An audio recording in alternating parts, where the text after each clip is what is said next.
It was supposed to be just another night, cold, quiet, and totally uneventful. Emily was driving home after hanging out with her best friend, and the forest road stretched endlessly ahead of her. The headlights of her car cut through the fog, and the silence felt heavy against the windows. Then, out of the corner of her eye, she spotted something. A figure stood completely still on the side of the road. It was tall and pale, its head tilted slightly, almost like it was waiting for her to notice. Emily's heart raced. She gripped the steering wheel tighter and pressed down on the gas. But as she passed the figure, curiosity got the better of her, and she glanced in the rearview mirror. It was gone, just like that.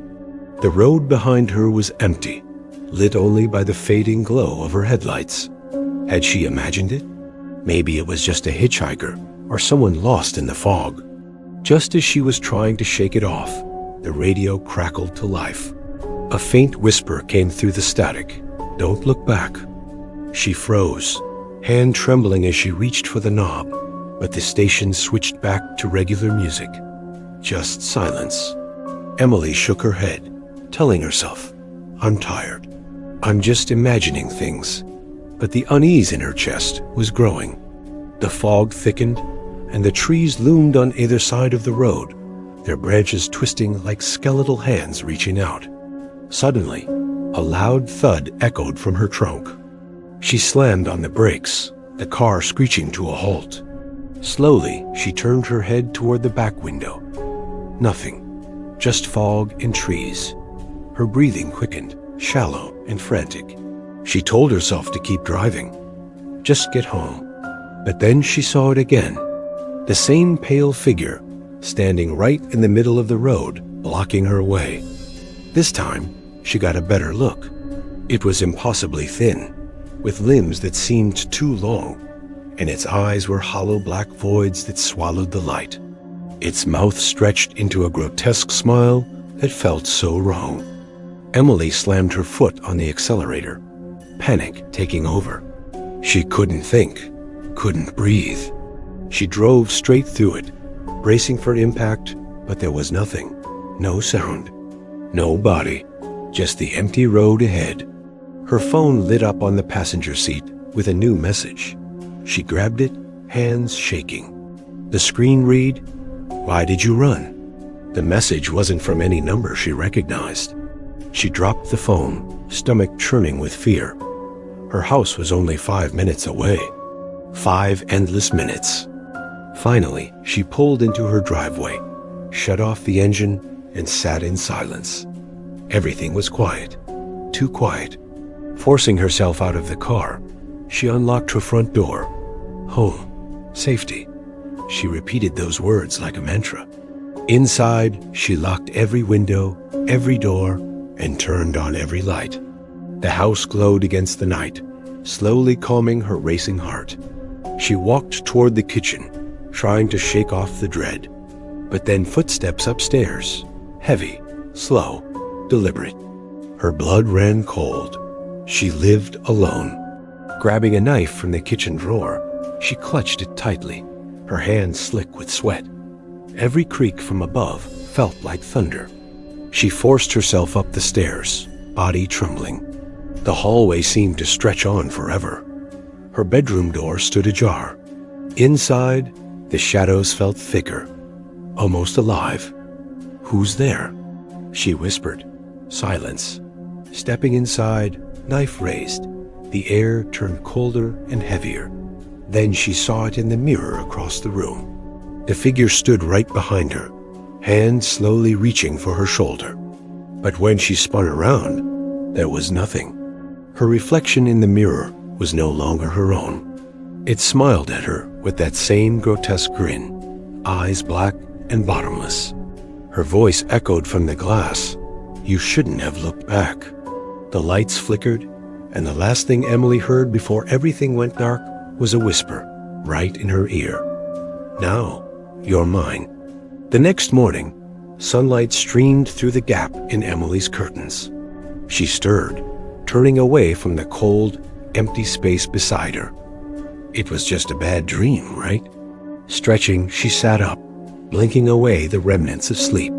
Then she noticed the window was open. Frowning, she thought she must have left it open last night. A draft rustled the sheets on her bed. Suddenly, she thought she heard a noise, a scraping sound from outside. When she went to the window and looked out, all she saw were the neighbors' rose bushes, their thorns glistening in the sun. Emily shook her head. "Just a dream," she whispered, trying to convince herself. As she got out of bed, she noticed her phone on the floor, its screen shattered. The image frozen on the cracked display was a picture of her bedroom door. She had taken it last night while trying to find the source of the noise. But how? How did this photo end up on her phone? She vaguely remembered sending the photo to someone, anyone, to prove she wasn't making it up. But who? She had no one else. Well, not that she could remember. Her mind felt foggy, distant. Was there someone she had forgotten? A chill ran down her spine. She searched her mind desperately, trying to recall a single face, a name, anything. But it was like her memory had been wiped clean. Who was she? Where did she live? What was real? The questions echoed in her mind, unanswered. Stumbling to the full-length mirror across the room, she stared back at a stranger, a girl with wide, terrified eyes. As she reached out to touch the mirror, her fingers went straight through. She gasped, collapsing to her knees. Outside, the sun shone brightly. Birds sang merrily, and children laughed, playing hopscotch on the sidewalk. But inside the room, Emily screamed, her voice echoing through the empty halls. In the guest bedroom, a faint scratching sound came from the closet. The doorknob rattled. A low voice whispered from inside, "Let me out, let me out." Then silence. Hours later, the police arrived. They found Emily kneeling beside her bed, mumbling incoherently. The room was pristine, the furniture expensive, yet no one was home. The windows were locked from the inside, and there were no signs of forced entry.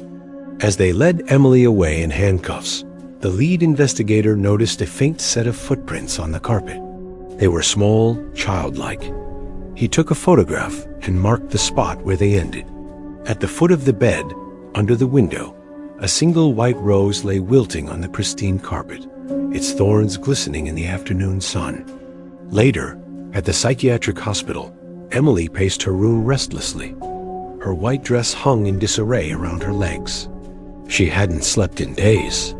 The doctors called it a nervous breakdown, but she knew it was more than that. Something sinister lurked in her house, something that had stolen her memories, trapped her in a room. And now it was watching her. The walls felt like they were closing in, the ceiling pressing down. She needed to escape. Freeing herself from the bonds of her straitjacket, she raced to the window. She had to get out, even if it meant leaving the safety of the institution. As the sun dipped below the horizon, casting long shadows across the manicured lawns, Emily slipped through an opening in the hedge. The wrought iron fence guarding the hospital grounds was no match for her desperation. She scrambled over, landing on the other side, then ran into the darkness. The familiar street came into view. Her house stood proudly at the end, its windows like vacant eyes staring into her soul. She hesitated, fear warred with curiosity. What was waiting for her inside? What had happened to her there? But something compelled her forward, some unseen force pulling her closer. The front door was unlocked.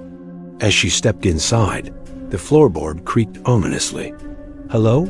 Is anyone there?" She called out, her voice echoing in the cavernous hall. Silence. Cautiously, she made her way to the living room. On the coffee table lay a stack of old photo albums. Opening one, she revealed faded images of a young girl with bright, curious eyes. Emily gasped, recognizing herself.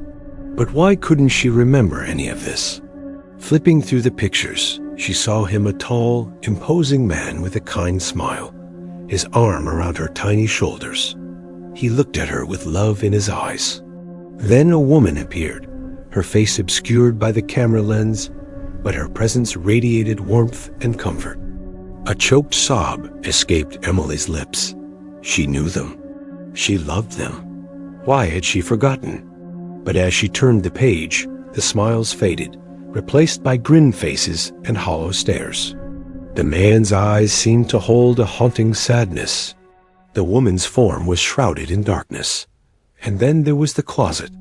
In every picture, the closet door was slightly ajar, revealing a glimpse of a shadowy abyss. Emily's heart pounded. She felt an overwhelming urge to open the closet, to peer into the darkness within. But as she moved toward it, the floorboards creaked ominously. In the corner of her eye, she saw the dork.